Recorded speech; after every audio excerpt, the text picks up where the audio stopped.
Enfim, boa tarde aí mais uma vez, né? Estamos gravando.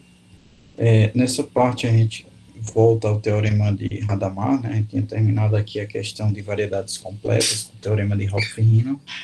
E aí agora a gente vai falar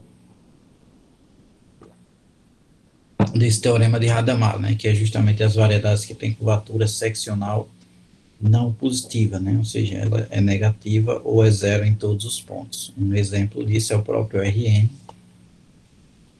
que a curvatura é sempre zero. Então, é um exemplo meio que trivial, né? Então, se você tem essa propriedade, M é diffeomorfa ao Rn, e aí você consegue provar essa dimensão aí, né? Aliás, você consegue provar que a exponencial é um diffeomorfismo, né? Essa variedade. Bem, para isso, a gente vai utilizar o seguinte lema, o lema 10, que é que se uma variedade é completa com K negativa para todo P, então dois pontos conjugados, na verdade aqui é o K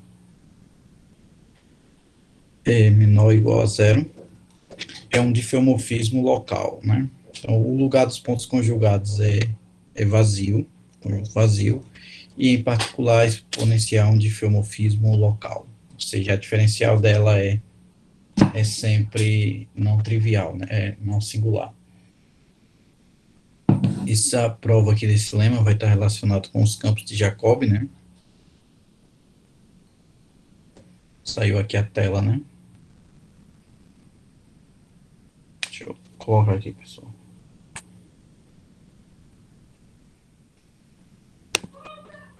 Pronto, Guilherme, vou colocar aqui.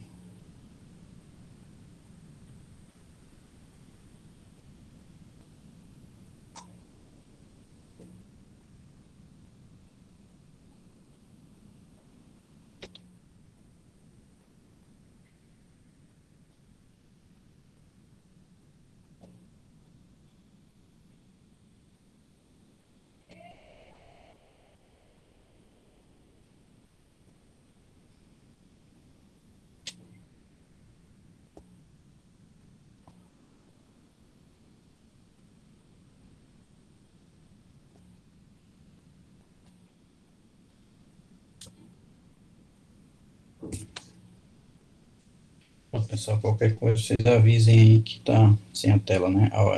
Preferência, falem no microfone, porque dessa vez aqui eu vi o chat, mas eventualmente eu posso não ver, né? Então, quando vocês quiserem fazer alguma observação, usem o microfone aí, que dessa vez aí eu vi o chat, mas nem sempre eu tô olhando aqui as duas telas.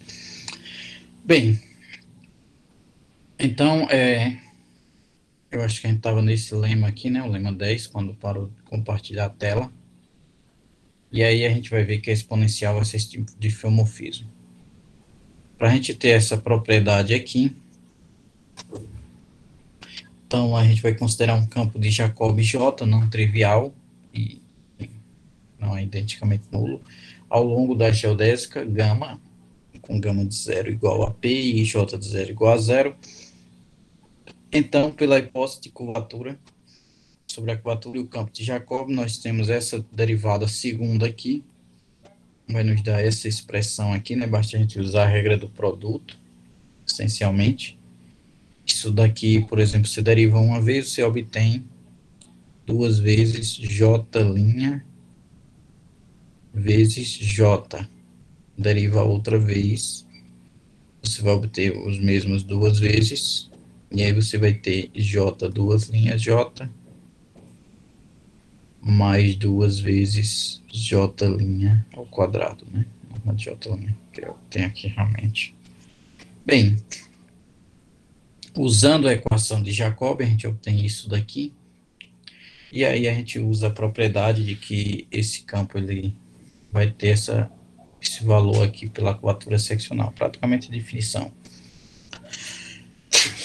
E aí a gente obtém o quê? Como esse camarada ele é menor ou igual a zero, então isso aqui dá maior ou igual a zero, sempre. Em particular, ele a primeira derivada dele é crescente, significa isso daqui, né? Como J' de zero é diferente de zero, e J' é igual a zero, né? Porque o primeiro dá zero. Então, segue-se que para t suficientemente pequeno, vale essa propriedade aqui, né? Isso daqui vai ser justamente pelo fato de que, quando você tiver no zero, deixa eu ver exatamente aqui, esse camaradinho aqui é igual a zero, né? E aí, quando você faz essa derivada aqui, que aqui pela propriedade aqui o j de zero é igual a zero. Quando você faz a derivada, você tem que o j' vezes j de zero. Isso daqui dá, deixa eu ver aqui, que essa derivada aqui, na verdade, né? Isso aqui dá diferente de zero. Observe que essa derivada aí, ela tem que ser positiva, porque é o seguinte, esse camarada j vezes j não pode ter valor negativo, né? Então, se ele tem valor zero, ele de fato assume um mínimo aqui, né? Isso aqui é um ponto de mínimo na origem, e aí, próximo dele aí, ele vai ser positivo. Esse valor aqui, obrigatoriamente, tem que ser positivo. Então, é um fato interessante a se observar. Então, nesse caso, a gente pode observar que localmente, aqui nessa origem, isso decresce. Então, como J' não decresce, decorre daí para todo T, esse J de T é positivo, e como consequência, gama de T não é conjugado de gama zero ao longo da origem, né? Então, se você vai ter aqui esse valor positivo, então esse gama de T aí não vai poder ser conjugado, porque para ser conjugado você teria que ter o J de gama de T, ou J de T, dando zero, né? E aí a gente viu também que os pontos conjugados ocorrem no núcleo da exponencial, né? Então você tem essa propriedade aí, e aí, portanto, a exponencial é um difeomorfismo local. Bem, essa daqui, eu voltei aqui um pouco.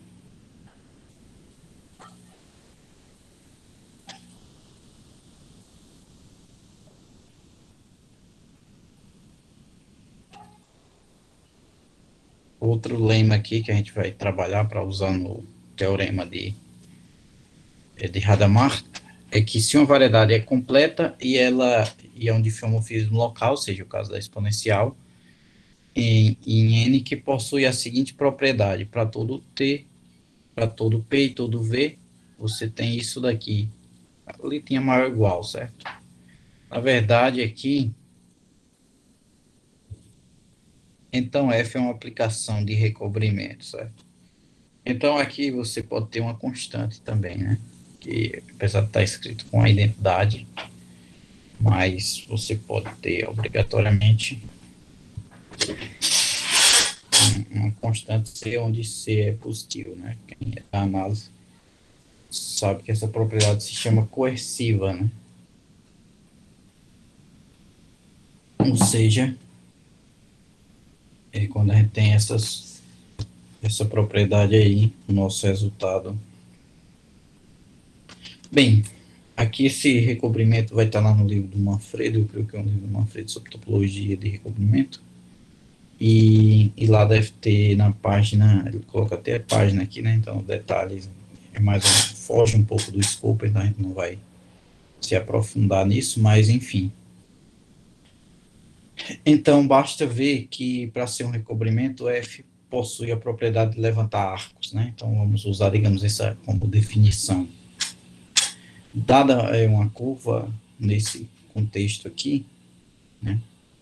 C de 0, 1, e aqui em N, e aqui essa curva ela vai estar com a seguinte propriedade, né? O C de 0 é igual ao F de T, e a gente vai ter existe uma curva, né?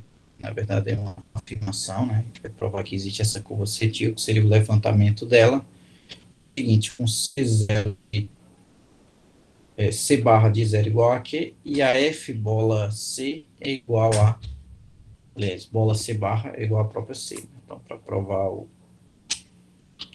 que é pedido, observe que, como F é um difeomorfismo local, existe um epsilon positivo, tal que é possível definir esse camarada localmente, né? Isso aí é difeomorfismo local, então a gente tem essa propriedade, não é nada que foge disso. Porém, o nosso epsilon, lembre-se que a curva que a gente tinha era no 0, 1. Bem, para mostrar que é possível levantar no intervalo todo, vai ser um argumento que a gente já usou aqui, né? É o argumento do aberto e fechado. Mostra que o conjunto é aberto e fechado, não vazio, né? A gente já viu que ele não é vazio, porque existe aqui esse pedacinho. E aí faltaria, é bem topológico isso, né? Mostrar agora as propriedades desse conjunto, que ele é aberto e fechado, né? Como F é um difeomorfismo local, tá, esquecer pode ser levantado, isto é, A igual a 0 T0, mostramos que T0 pertence a A, então teremos que A é aberto e fechado em 0, 1. Então, a priori, isso daqui mostra que o A é aberto, e aí a gente chegaria a meio que encontrar o supremo desse camarada, que se ele vale nesse intervalo, então de fato seria um conjunto fechado. Então, se mostrarmos que T0 pertence a A, é fechado. Então, a ideia é fazer esse limite, né? Então, aqui a gente vai trabalhar um pouco com aquelas ideias dos Hopf-Riemann, né? Aquelas propriedades, né? Então, para T0, uma sequência crescente com limite T0 igual a T de Tn igual a T0, então a sequência está contida em um compacto Km, K de M, e com efeito, se isso não ocorrer, a distância de C de T a T0 seria arbitrariamente grande, né? Então, de fato, se você não tem que essa propriedade aí, então o seu conjunto não seria limitado, né? Porque aqui você pega essa curva C de Tn, né? E ela tá limitada ali no conjunto da N.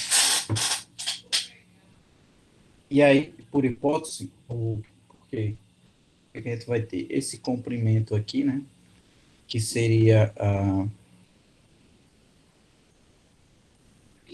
esse comprimento de 0 a Tn, ele é dado por essa integral aqui, né? Integral da velocidade da curva até Tn. Que de fato eu posso decompor aqui por ela ter essa propriedade. Notem que essa propriedade aqui só não ocorre no Tn, então integral indefinida a priori, né? A gente chama de imprópria, na verdade. Mas de fato aqui a gente tem essa propriedade aqui. E aí dessa observação, como a gente tem essa composição aqui sim eu estou utilizando aquela propriedade do lema, né? Que a df desse camarada é maior do que o vetor, né? Essa propriedade. E aí poderia ter um alfa também. Mas, enfim, nesse caso aqui, quando a gente faz essa integral, isso daqui dá o comprimento de uma curva que liga esses dois pontos, e, de fato, esse comprimento aí, ele é maior do que a distância. Isso implicaria que o comprimento de C, entre C e T0, seria arbitrariamente grande, o que seria um absurdo, o que prova essa afirmação, né, que esse comprimento aqui tem que ser, se esse comprimento aqui fosse absurdamente grande, então esse comprimento aqui na curva C, que é uma curva finita, seria infinito também, né? Notem que aqui você pode plugar um alfazinho sem nenhum problema. Então, como a curva está nesse compacto, existe um ponto de acumulação, né? Disso daí, a gente pode escolher ele arbitrariamente, como aqui no mesmo sentido do Hopf-Riemann, né? A gente pode até selecionar apenas uma subsequência que converge para esse ponto aí. Esquecer os demais. Seja uma vizinhança de tal ponto, e aí a gente faz esse tal que essa F aqui seja um difeomorfismo. Então, C de T0 pertence a F por continuidade do intervalo, tal que C de T está contido na verdade, aqui para tal que... Na verdade, isso aqui precisaria ser T0, né? Seria só T mesmo. É um subintervalo aí, né? Existe um intervalo I contido em 0, 1, tal que C de T está contido em F de V. Escolha o índice N e considere o levantamento de C passando por R, né? Esses levantamentos coincidem porque essa função aqui ela é um difomorfismo bionífico, né, nessa vizinhança, e aí, portanto, já é uma extensão de C de R, onde está definido em todo em T0 e T0 vai pertencer a A. Então, aí você acabaria essa perspectiva aí do resultado. Então, basicamente, você pega aquele ponto que ele não estaria mais definido, e aí mostra que tem uma vizinhança, e consegue estender através dessa função. Bem, agora vamos para o teorema principal aí, né, de Hadamard.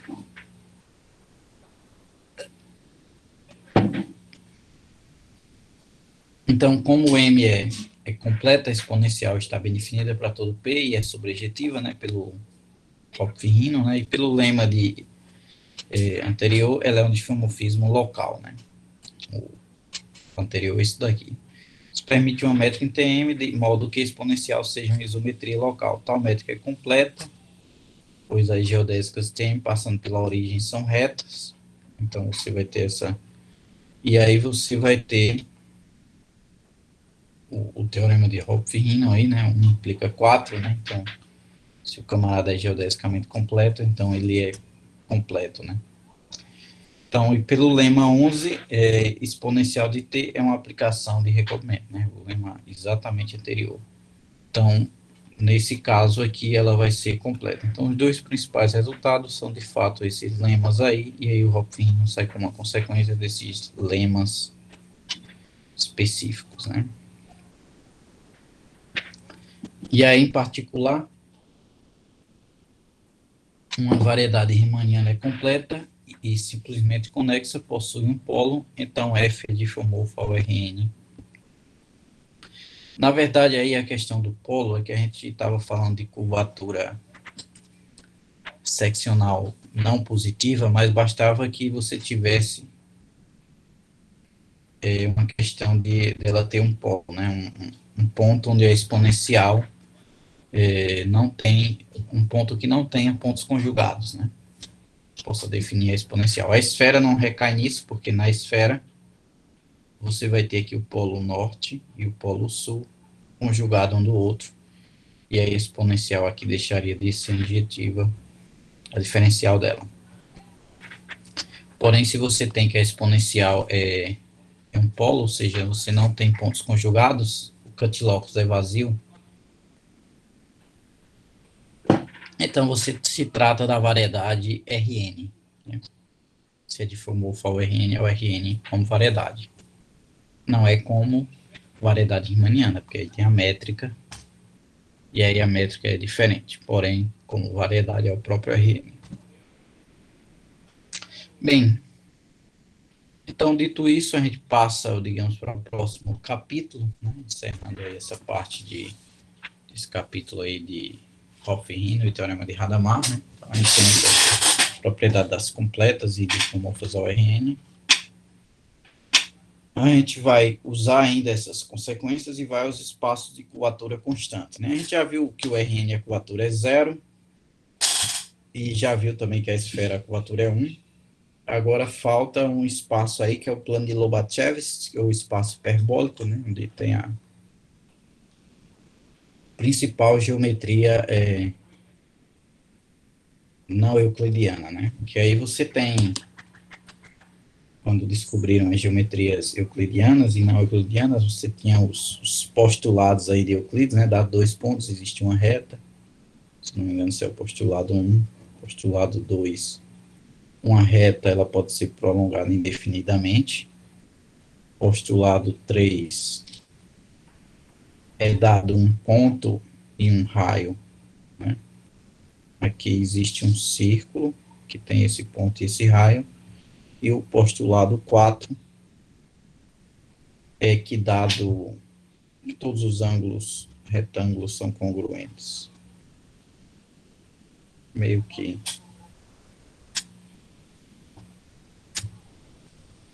isso daqui é o postulado de Euclides, né? Aí vem o quinto axioma, que ele é o mais complicado, é que dado uma reta e um ponto fora dela, como fazendo aqui os postulados igual o Euclides fez, né? Só no desenho mesmo. De fato, a geometria dele era no desenho. Mas você vai ter uma única reta paralela que passa por aquele ponto, né? Aí o que seria negar esse postulado, né? O que seria não ver? Não ver seria duas possibilidades. Seria, eu vou chamar aqui de 1, e essa possibilidade aí é o seguinte: não existe paralela. E aí, nesse caso, é a geometria da esfera, né? Se dado uma reta e dado um ponto aqui fora dela, não existe nenhuma paralela que não toque ela, né? Sempre vai tocar. E aí tem o 2, isso aqui é a curvatura K positiva, né? Na verdade, igual a 1.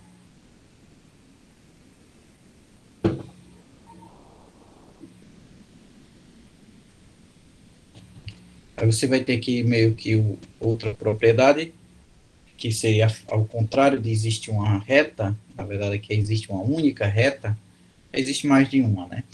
Então, na verdade, aqui você tem um ponto, e aliás, você tem uma reta, e aqui você tem um ponto, então vai existir retas paralelas aqui. Deixa eu só desenhar aqui. Existem pelo menos duas retas paralelas,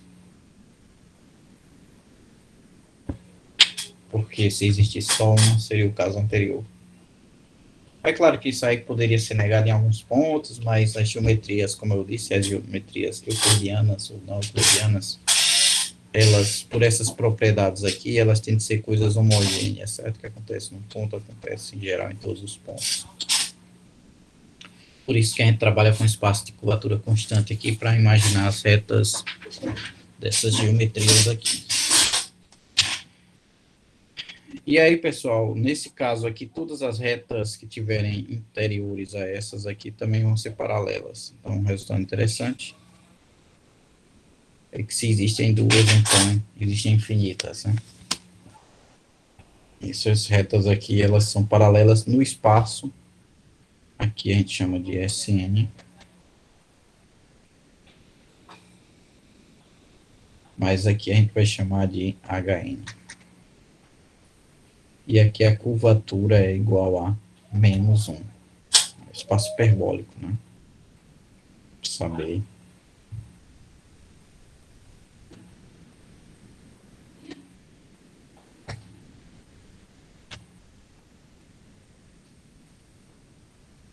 Bem, até agora encontramos dois exemplos de variedades, né? Como já foi dito. Um é a esfera. Eu vou usar assim mesmo a notação do R, certo? Mas, enfim, em algum momento eu vou esquecer de usar isso. E aí a gente vai introduzir isso aqui, o espaço hiperbólico Hn, que tem essa propriedade, né? Essas variedades aí são completas, são e simplesmente conexas, né? A gente vai querer essas propriedades aí para poder considerar uma variedade nesse sentido, né? Porque, a priori, só detalhando, o K igual a zero, a gente teria o toro plano, mas ele não é simplesmente conexo, né? Porque a topologia dele é a mesma disso daqui, só a topologia, mas a métrica é plana. Então, é bem interessante aí esse exemplo, porque um dos camaradas, eu acho que foi Nash, provou que existe um mergulho dele isométrico dentro de um Rn, se eu não me engano, dentro do R3. Só que ele é elíptico, esse mergulho, ele não é suave, não. é meio que fractalmente aqui o camarada, vocês pesquisarem aí esse toro, vai estar bem estranho aqui, porque primeiramente o primeiro fato é que esse toro ali, quando ele se torna plano, ele é esse camarada aqui, né, o quadrado, um, um, identificado, esse colado nesse e esse aqui colado nesse. Tipo, se você pegasse um quadrado de papel, fizesse um cilindro e depois o cilindro você conseguisse de alguma maneira girar ele e tornar como é que se diz, um toro, né? Só que aqui tem um problema, né? Quando você tem esse toro, aí é que tá, digamos, a beleza da coisa. Se você pegar essa curva aqui, essa curva, ela tem o mesmo comprimento que essa outra aqui. Então, deixa eu só ver aqui. Toro plano, a gente tem algumas figuras aí na internet. Deixa eu ver se eu encontro um aqui para botar no chat. É bem interessante.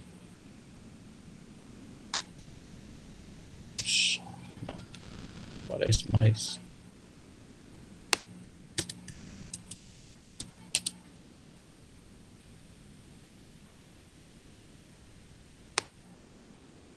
Os camaradas, eles imprimiram em 3D esse objeto aí. Pronto, estava aqui. E aí vocês vão poder vê-lo.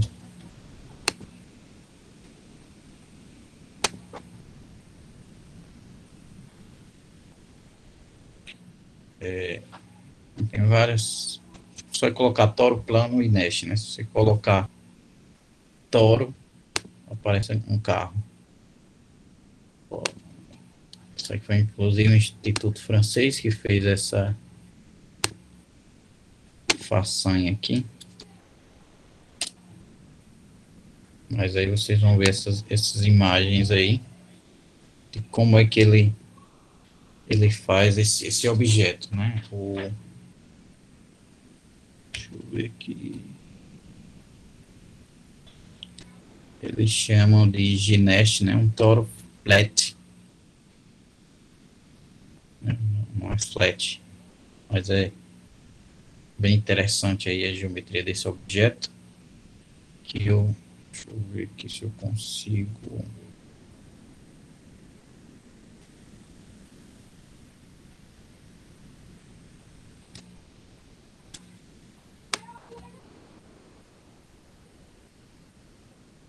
Deixa eu ver se eu consigo colocar aqui no e-mail.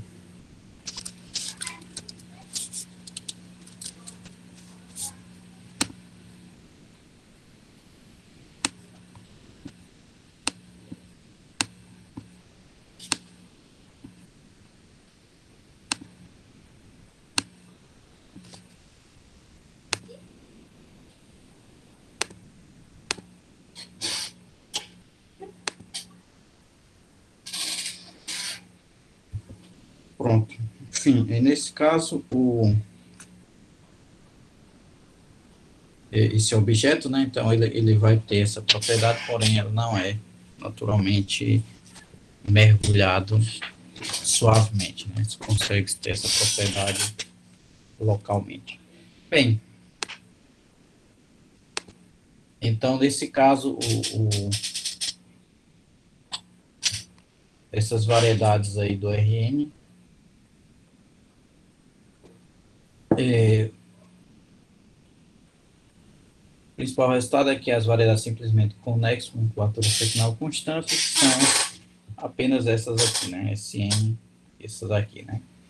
Isso permite reduzir a problema de achar isometrias completas de curvatura constante nesses espaços aí de RN, né? Então a gente vai trabalhar imaginando as isometrias para poder obter esses resultados, né? O da esfera é mais simples porque é compacta, que vai dar mais trabalho é aquele espaço lá, o hiperbólico.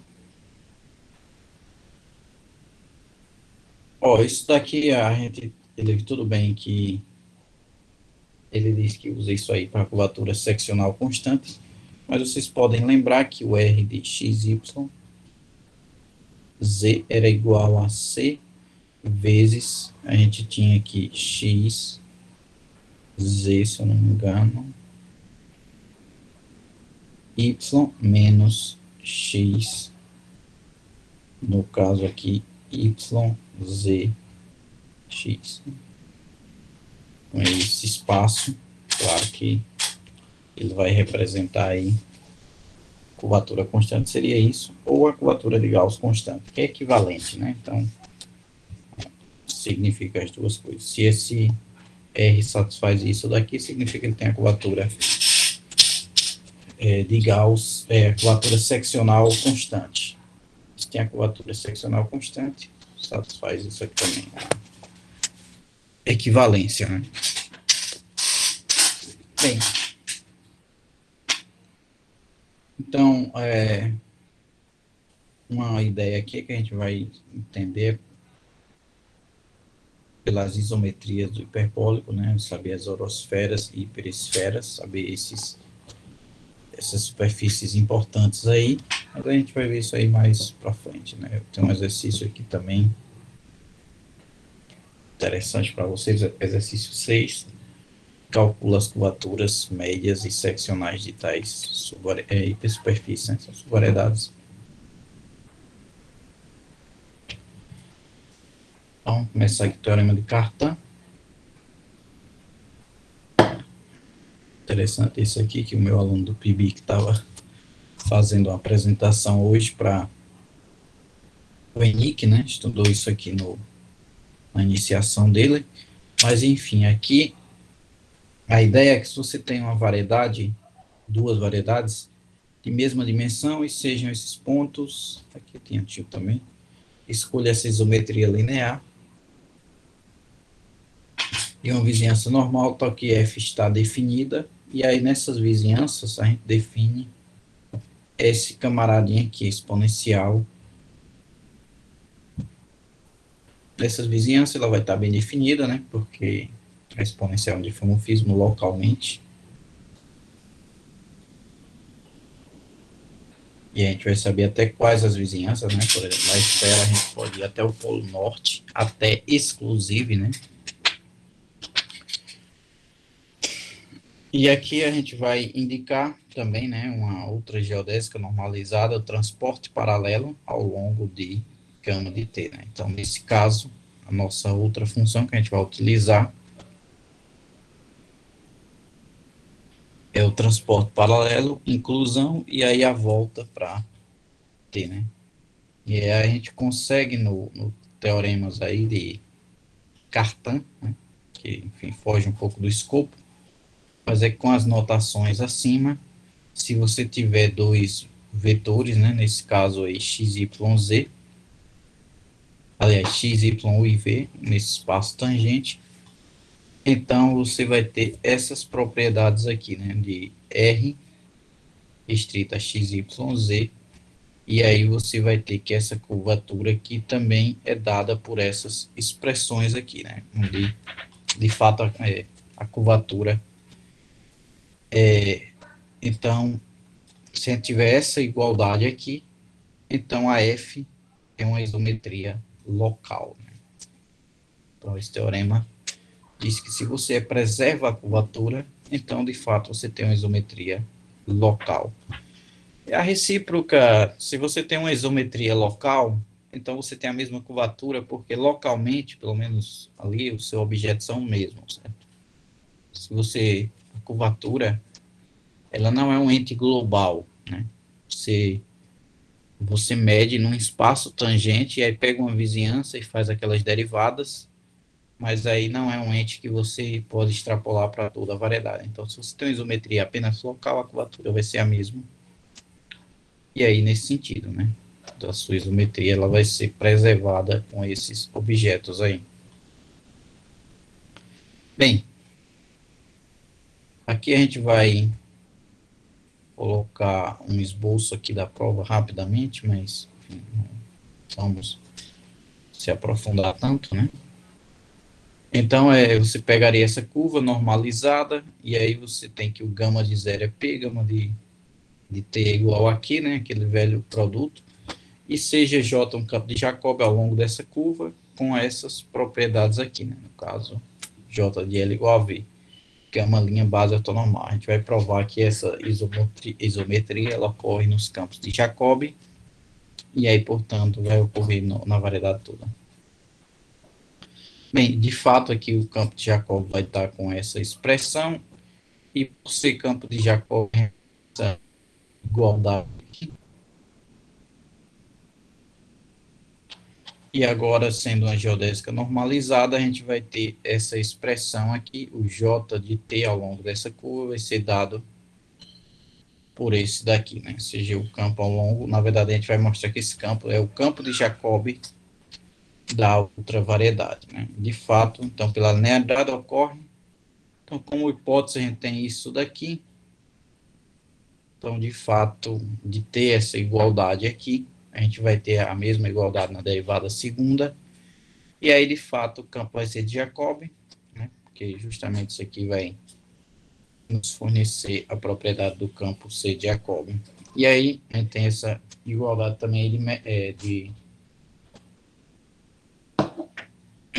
comprimentos, e aí, portanto, a gente vai ter essa propriedade de meio que isometria no campo de Jacobi, né? Então, como o J de T tem essa propriedade aqui, então ele usa um corolário sobre os campos de Jacobi, né? Então, de fato, a gente vai ter essa isometria dada nesses campos de Jacobi, né? Aqui, se você tinha esse outro campo de Jacobi, quando você aplica a diferencial nele, você obtém o outro, e aí, como eles têm as mesmas normas, é uma isometria local. Então, na verdade, você estuda os campos de Jacobi e consegue mostrar que ocorre, de fato, essa isometria local. Bem, desse resultado, né, então, a gente vai obter isso daqui, que se o espaço tem curvatura constante de dimensão n, e escolha bases ortonormais, tanto TP de M quanto TP de tio de M, então, existem vizinhanças desse espaço com essa propriedade. E uma isometria local, então existiria essa isometria aqui nesses espaços. É um caso particular, né, em que a curvatura é constante. Você vai ter, no caso, a mesma curvatura constante, né? Então, se a mesma curvatura é constante, obviamente, essa igualdade aqui do teorema de Jacobi é satisfeita, né? O R vai ser a mesma constante. E aí, de fato, a gente vai ter essa isometria local, que é uma escolha direta aí do teorema, né? E aí, justamente, a gente vai passar a um resultado interessante, que se você tiver dois espaços, aliás, se você tem um espaço com quadratura constante, sejam PQ, dois pontos, sejam aí base ortonormal arbitrária, então existe uma vizinhança, uma isometria local que leva um ponto no outro, né? Aí a homogeneidade do seu espaço, ou seja, aqui localmente, para a gente entender isso aqui no RN é mais simples, porém seria o seguinte, você tem a esfera, que eu tenho um ponto, então existe essa vizinhança aqui na esfera, e aqui eu tenho outro ponto na esfera. Então eu consigo transportar essa vizinhança e existe uma isometria local, ou seja, esse conjunto aqui, vou rachurar aqui em azul, ele é geometricamente esse mesmo conjunto aqui, ou seja, todos os pontos estão morando num ambiente igual a todo mundo, né? Meio que uma história isonômica, né? Não existe, se você está dentro da esfera, por exemplo, você não tem como dizer que você está no Polo Sul, no Polo Norte, em qualquer outro ponto. Mesma forma no RN, né? Você está no RN, inclusive, você não tem como dizer se você está na origem, em qualquer outro ponto, né? Então, por isso que a escolha da origem, muitas vezes, no espaço-tempo é arbitrária, né? Então, você pode simplesmente marcar ali um ponto como sendo a origem e aí medir para todo lado a distância, da mesma forma da esfera. Então, um ponto aqui, aí eu defino como é que sendo o polo norte, o antípoda aqui eu sei caminhar dentro da esfera, né? Na geodésica eu vou parar no antípoda. E aí, se eu fizer isso, eu vou estar no Polo Sul. E aí, digamos assim, uma calota do Polo Sul é a mesma coisa de uma calota no Polo Norte, porque existe essa isometria local, né? Então, de fato, na esfera, inclusive, essa isometria vai ser global. E no RN também. Então, nesse caso, sim, aí o espaço hiperbólico, a gente vai ter essas mesmas propriedades, né? Mas a gente vai falar dele aqui agora com um pouco mais de detalhes, né? Que talvez, antes da gente chegar aqui nessa conjunção do espaço hiperbólico, esse é o caso da geometria não euclidiana, em que a gente, dado um ponto, né, dado uma reta e dado um ponto fora dela, então existem mais de uma reta passando por aquele ponto, né? Não é a esfera que não existe, a euclidiana existe uma única reta e o hiperbólico existe mais de uma. Ou seja, matematicamente falando, existem duas, porém é possível provar que se existem duas, vai existir infinitas, que são as retas que estão ali entre elas duas. Então, a gente vai ter essa propriedade aí do espaço hiperbólico. Outro fato é que ele mora dentro da uma quádrica no RN. Aqui uma maneira de desenhar ele. Vou falar logo aqui desse modelo de Poincaré, né? Curvatura seccional igual a -1. E aí ele está nesse espaço aqui onde o x é positivo, e a gente tem essa propriedade aqui na métrica. Então, mostrar que ele tem a curvatura seccional -1 e que ele é completo. Então, portanto, ele é um dos modelos do espaço hiperbólico. Aliás, dos espaços de curvatura seccional constante, no caso, constante negativa. Ou seja, para todas as constantes, a gente consegue os espaços hiperbólicos. Essa métrica aqui também, pessoal, se eu, por exemplo, eu tiver querendo escrevê-la de uma maneira mais sucinta, por exemplo, o H3, vocês tinham lá o plano do Wachowski, mas a gente teria a métrica que a gente chama de dx2 mais dy2 mais dz2, tudo isso dividido por z ao quadrado, desde que o z, note que é positivo sempre. Você tem o plano também, né, x ao quadrado mais dy ao quadrado, vou desenhar aqui, é simplesmente esse plano aqui, y, x, e aqui, claro,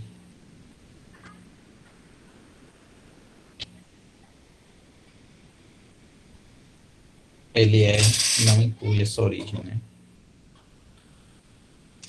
Não inclui essa reta horizontal. Bem, outro modelo é se você considera o espaço Lorentz-Minkowski, você considera o D de x, considera Rn, chama de, eu vou escrever aqui o R13, certo? Que seria o que? Rn com a métrica dx ao quadrado mais dy ao quadrado menos dz ao quadrado. Isso aí é um exemplo de métricas lá do último exercício, né, eu creio. Métricas que não são positivas definidas, né? Se pegar aqui, por exemplo, essa métrica aqui, o G de E3 dá -1, né? Essa métrica, ela tem um índice, esse índice, ele está aqui. Bem, então, voltando aí, nesse espaço aí, a topologia dele é a mesma do RN, a gente considera o conjunto HN, aliás, H2, tem vários modelos, certo? São isométricos, que é o hiperboloide de uma folha, que é o conjunto dos pontos x, y. Vou escrever aqui de maneira mais x ao quadrado mais y ao quadrado menos z ao quadrado. Isso aqui é igual a -1, certo? É que eu escolhi Z positivo. Bem, sempre eu vou lá de duas folhas, né? Então, nesse caso aí, você vai ter um modelo também para o espaço hiperbólico. A métrica é a mesma, né? Tanto faz você pegar aquele semiplano, quanto esse objeto aqui dentro desse R3 aí, com a métrica lorentziana, né? Uma métrica que não é positiva definida, mas você vai ter esse mesmo objeto aí. Bem, se tem mais alguma coisa a falar, aqui não. Então, para o cálculo da curvatura desse espaço, a gente vai usar essa fórmula aqui, que é um pouco mais geral, né? Aquele fato aqui é F é igual a 1 sobre, na verdade, a F, aqui a F é 1 sobre alguma coisa. A F é o xn,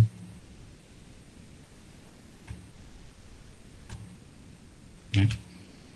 Ou seja, simplesmente a projeção, né? No caso anterior aqui, ele trabalha com essa Fzinha pequena, que é o log de F. Isso daí seria comum, porque você faria isso daqui, F2 é igual ao log, aliás,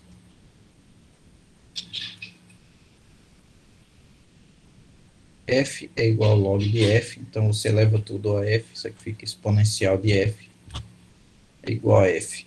Logo, a nossa métrica de fato seria G é igual a exponencial de menos 2F vezes delta IJ. Esse exponencial aqui, em geral, o pessoal escreve exponencial de U vezes, na verdade, o pessoal às vezes escreve assim, né, G igual a exponencial de U vezes uma outra métrica, nesse caso aqui euclidiana, né, U, claro, que é igual a menos 2F. Então, assim você pode fazer essas mudanças conformes, porque de fato a função tem que ser positiva, então você pode sempre escolher um exponencial. Em geral, o pessoal escolhe aqui, por exemplo, uma mudança geral de métrica. A notação seria elevado a U ou elevado a menos U vezes 2, uma coisa desse tipo, vezes G. Vezes o menos é para facilitar na expressão de uma conta ou outra, enfim. Mas, enfim, então, nesse caso, a gente vai trabalhar com isso, né? Então, ele trabalha com essas derivadas aqui, que chama de del IJ, e aí ele faz esse meio de campo aqui, digamos assim, né? Onde faz essa derivada parcial, e aí a gente observa que essas derivadas parciais têm essa propriedade aí, que vai nos facilitar, né? Por exemplo, aqui, como F, escrevi aqui, né? F2 é exponencial 2F, a verdade é que você teria aqui dgik del J, del XJ, só que seria igual a menos 2 exponencial de menos 2 F, aqui vezes F J, que é a derivação em relação a J, vezes delta IK. Então sempre facilita de sumir alguns. É que some as frações, né? Parece expoentes negativos na exponencial.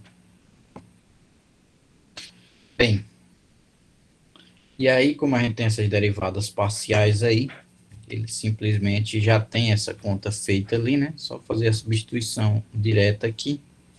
E aí consegue colocar esse F2 em evidência. E aí você nota que, enfim, quando esse camarada aqui é a inversa da métrica, né? São os coeficientes. Se você tem a matriz G e J, N por N, essa matriz tem uma inversa e os coeficientes dela são isso daqui, se eu escrever a menos 1, isso aqui dá G e J, continua sendo N por N, né? E essa é a minha propriedade. Bem, então fazendo o cálculo direto aqui, ele chega nessa expressão aqui, né? Parece que o delta, se você imaginar o delta dele, aqui ele está derivando alguma coisa, mas não, é simplesmente uma multiplicação pelo delta. E de fato, se os três índices forem distintos, esses deltas aí todos desaparecem, né? E é isso aqui, é tudo zero. Então, pelo menos você vai ter que ter um índice repetido com outro. Ou K repetido com I, enfim, tem que ter um par repetido aí. E aí, de fato, não é. Enfim, aqui você pode verificar e nessas repetições vai dar esses valores aqui, né? Basta ver aqui, por exemplo, se o I é igual a, no caso aqui, o K é igual ao I, então isso aqui é zero, né? Aqui já. E aqui, claro, diferente do J, né? Porque aqui o que é todo mundo igual a esse. Então, se o K é igual ao I, então só ficaria isso aqui menos esse camarada FJ, e os outros que o I é diferente do J, dá zero. Isso aqui também daria zero, e aí, analogamente, você faz essas outras igualdades aí. Bem, então, mediante isso, a gente usa agora aquelas fórmulas, né, do símbolo de Cristófilo, que era dada por essas expressões ali. E aí, claro, como os símbolos de Cristófilo já estão sendo calculados aqui, a gente só vai ter, claro, ele faz essas contas aqui, né, essas derivadas, de fato, usando aquelas anteriores, e aí você chega nessas expressões aqui para os símbolos de Cristófilo, e aí você tem essa igualdade aqui, né, 37. Bem, dessa igualdade 37, a gente vai ter, de fato, aqui essas curvaturas aqui, né, quando a gente tem esses índices, e, portanto, quando... Só apagar isso aqui.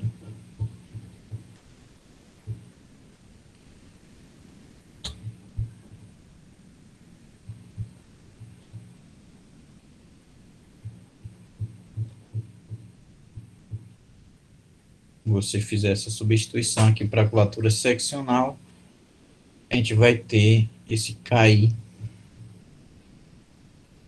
Ele separa em dois casos, se eu não me engano, aqui, primeiramente. É o caso em que o I e o ambos são diferentes de N. Todos são diferentes de N, né? Então, nesse caso, enfim, você vai observar que esse camaradinho aqui só vai restar esse produto aqui, desses aqui, menos x a 2, e aí vai ficar justamente, não é que se cancela assim, né? Vai dar menos 1. O outro também é análogo, né? Você vai ter essa mesma propriedade aí. Aqui é o Nzinho, o índice também. E aí, de fato, enfim, esse cancela com esse. E aí, de fato, você vai ter essa propriedade aqui da curvatura seccional ser sempre menos 1. Aí, esse cálculo aí, ele é meio que feito em coordenadas, mas aí, sim, um detalhe interessante aqui, não sei se eu cheguei a escrever aqui, mas enfim, vocês observem que nesse caso, a gente usou que o del xi, isso aqui é ortogonal a del xj. Claro que quando i é diferente de j, né? Por parametrização, nenhum desses pode ser nulo. Bem, nos preocuparemos agora com a completude de S. Né? Isso aqui ele faz meio que na escrita mesmo. É o seguinte, né? Que se você tiver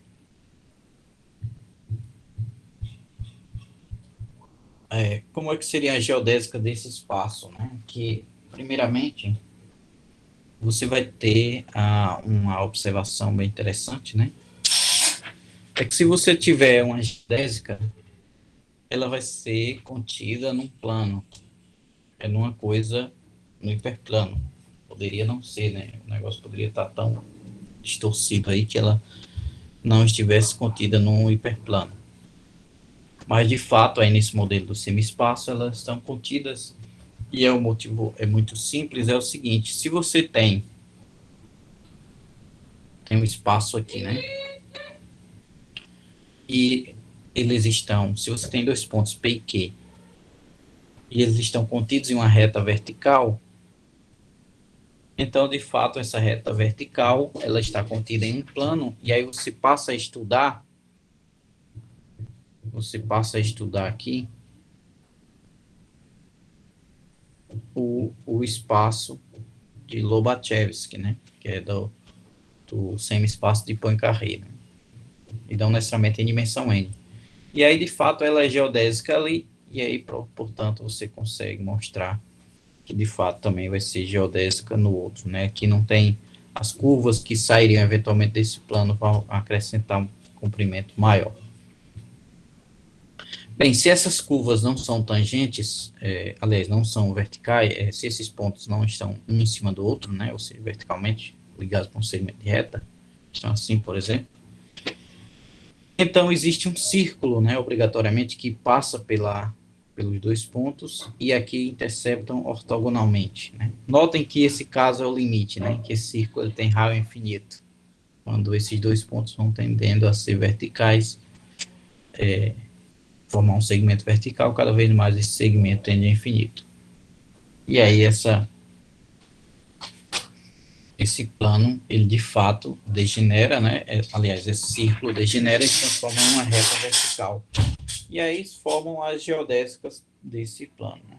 Por unicidade, serão todas as geodésicas, né? Porque aqui no espaço de Lobachev, são geodésicas. Então, de fato, se o espaço tiver outra geodésica, ligando esses dois pontos aqui, né? Como ele tem curvatura negativa, aí a gente não pode ter mais uma geodésica ligando o ponto, né? Senão seria a questão do Cutlox lá, né? Similar ao da esfera. E a exponencial de filomorfismo. Então, de fato, esses camaradas vão ser a mesma geodésica aqui, né? Você pega o vetor tangente e aí, de fato, tem a mesma geodésica. Voltando para a questão de completude, você pode imaginar a completude geodésica, e aí, de fato, a exponencial também vai estar definida em todos esses planos, que também é completo, né? E aí, esse resultado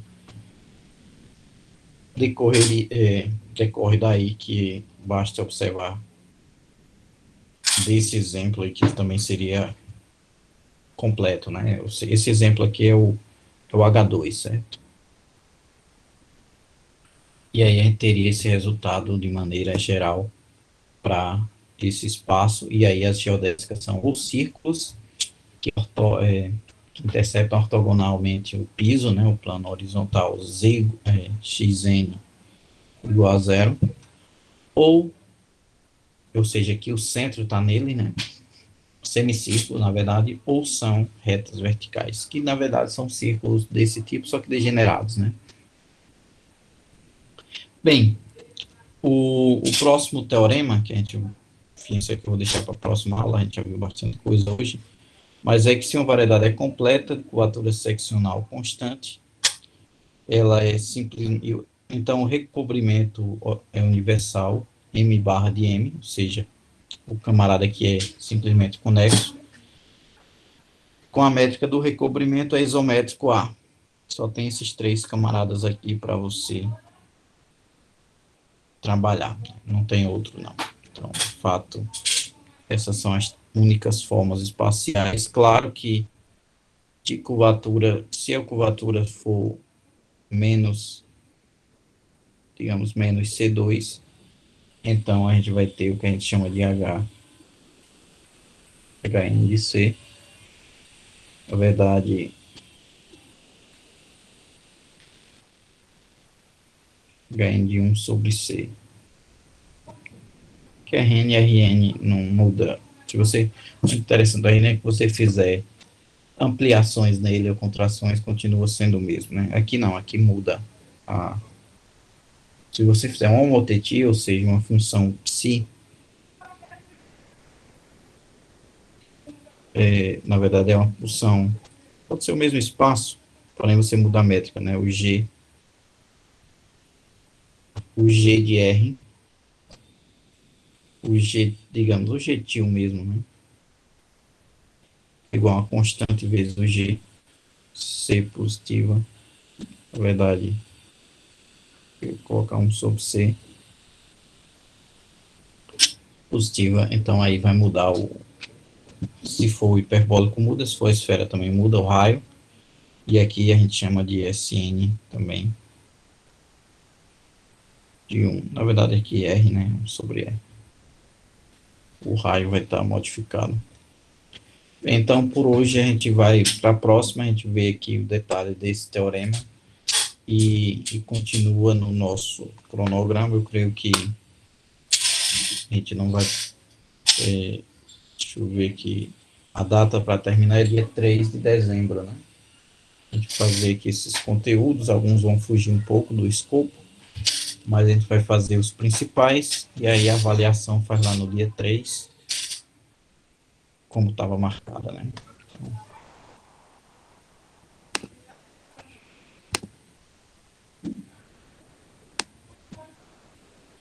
Então, eu